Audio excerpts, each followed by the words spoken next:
What is happening with inflation? Prices of goods and services are soaring around the world, prompting unrest and worry. How we measure inflation can tell you a lot about what today's inflation means for you and your financial future. Hi, my name is Kovalchuk, and I'm an Associate Portfolio Manager at Claret Asset Management. Inflation has been dominating the headlines lately. But what does inflation mean? At its core, inflation is simply the rate at which prices for goods and services rise. In order to measure inflation, economists use something called the Consumer Price Index, or CPI. CPI measures the average change over time in prices paid by consumers for a basket of goods and services. CPI is just one of the many ways to measure inflation. Other methods include the Producer Price Index and the Personal Consumption Expenditures Price Index. The CPI basket includes items like food, housing, clothing, transportation, medical care, and recreation. The prices of these items are weighted based on their importance to consumers, and then their price increases are measured. This all sounds relatively straightforward, but how are the goods determined? And where do the weights come from? Statistics Canada updates the CPI basket every 2 years to reflect changes to products and services and how Canadians buy them. Let's look at some of these changes they have made over time. For example, in 2019, they removed the purchase of blank CDs and DVDs in order to add online streaming services, which seems a little late to the game if you ask me.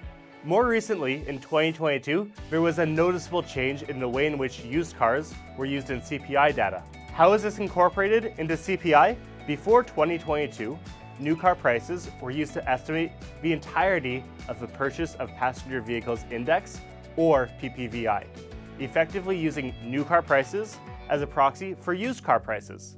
In the past, this had been a reasonable proxy because the price movements for used cars seemed to follow a similar pattern to those of new cars. Now, Statistics Canada is looking at actual used car sale transactions when incorporating used car prices into CPI. In the United States, housing accounts for 33.3% of the CPI basket of goods. Included in housing is rent, but the way rent is measured is through owner's equivalent rent. How is owner's equivalent rent calculated? It sounds very complicated, and if I show you the formula, it is. So let's simplify this equation into words. Owner's equivalent rent, or OER, is the amount of rent that a house owner would have to be paid in order to be indifferent to living in their current owned house or having it as a rental property. This value is also referred to as rental equivalent. In other words, OER figures out the amount of monthly rent that would be equivalent to the monthly expenses of owning a property. For example, mortgage, taxes. Now, this is where things get interesting. Let's look at a paper by Cornell University titled "What the Federal Reserve Got Totally Wrong About Inflation and Interest Rate Policy: Getting Real About Rents."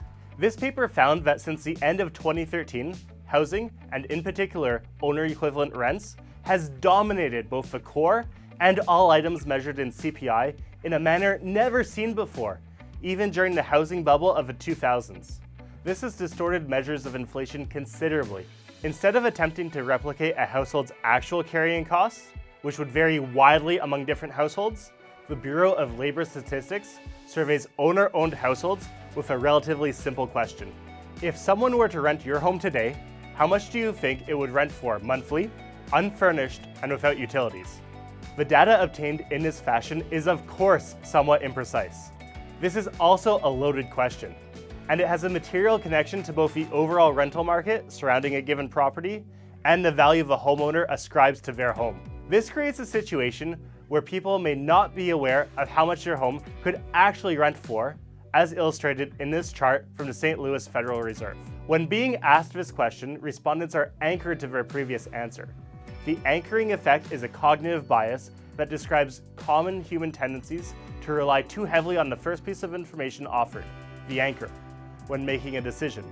This results in home prices and housing costs being a lot more volatile than homeowners think when you survey them.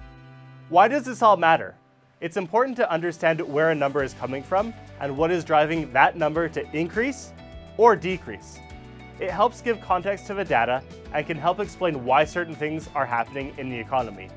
So next time you see a news story headline saying inflation is at an all-time high or on a rapid decline, the number is not as important as understanding what is driving that change. Thanks for watching. For more financial information and insights, visit our website at claret.ca. And don't forget to subscribe to our channel by clicking the link below.